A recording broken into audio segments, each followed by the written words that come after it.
A new entrant in the highly competitive sovereign ratings market is ready to shake things up. Sovereign Africa Ratings is hoping to take on the likes of Moody, Standard & Poors and Fitch. The company recently appointed its first chief operating officer, and I've got him with me in studio, Mr. Zwelibanzi Maziya.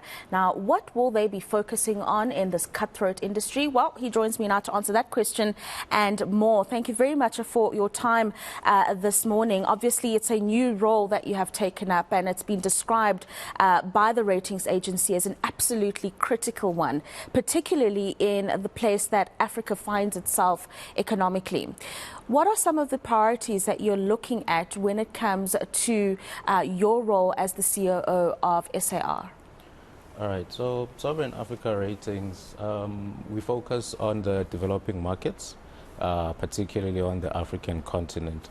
Our point of departure is to have credit ratings that are fair and unbiased, as well as independent. And we do this by focusing our methodology on the structural nature of the countries that we will be rating, as well as looking into the reforms that the countries are taking on, not only for the betterment of themselves, but also to improve their ability to meet their financial commitments. One of the big ones that the other ratings agencies use, and you've just mentioned reform and other aspects to inform your methodology, is the country's debt levels and the way in which they manage that. I know that is something that has us in a negative light with the other big three, the global ones. Is that something that you will look at as a cause for concern when considering the health of a particular economy? Of course. You see, when it comes to creditworthiness, it's very important to also consider the debt level that the country is in. And also just looking at the developing markets and the nature of these countries, it's also important to also consider each variable on its natural rate. For example, if you're looking at country A's GDP growth rate, it would be unfair to penalize it based on what that is, without considering the other variables that the country actually has in terms of its structures.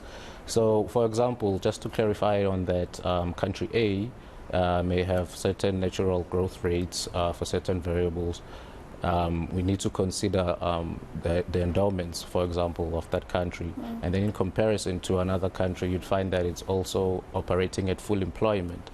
And therefore, it may have a different GDP growth rate. And based on comparison of the two countries, you'd find that the combination of the resources from one country to another differ. So that is something that has to be taken into account and not just focus on one variable, such as just the GDP growth rate, but we need to consider all the variables, and then from that point we can now give a fair assessment of the creditworthiness of that country. Would you say that's probably one of the reasons that many in the past have called decisions that the likes of Fitch and S&P have made on emerging markets like South Africa unfair, in that they used kind of a blanket approach and not weighed each country on its unique merits as an economy? Of course, and this actually brings me to the point whereby earlier this year, the African leaders actually revived talks on the establishment of a Pan-African rating agency. President Macky Sall of Senegal and the current African Union's chair expressed some dissatisfaction on the systems that the international credit ratings use when rating African countries. However, this has been challenged by the Institute of Security Studies Southern Africa, and the leader of that institute, Lizel Low Vodran, actually indicated that independence will be one of the hurdles that such establishment of a rating agency will actually face. However, Sovereign Africa Ratings is an independent credit rating agency, so we are ready to give fair and independent credit ratings to the African countries which are our focus.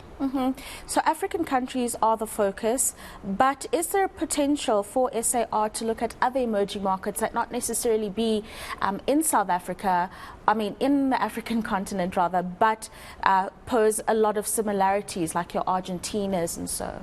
Of course, like I said earlier, our focus is the emerging markets. However, we want to prioritize Africa at first, and then as time goes, as we grow as well, we'll be focusing on other emerging markets, South America and Asia, as well as India.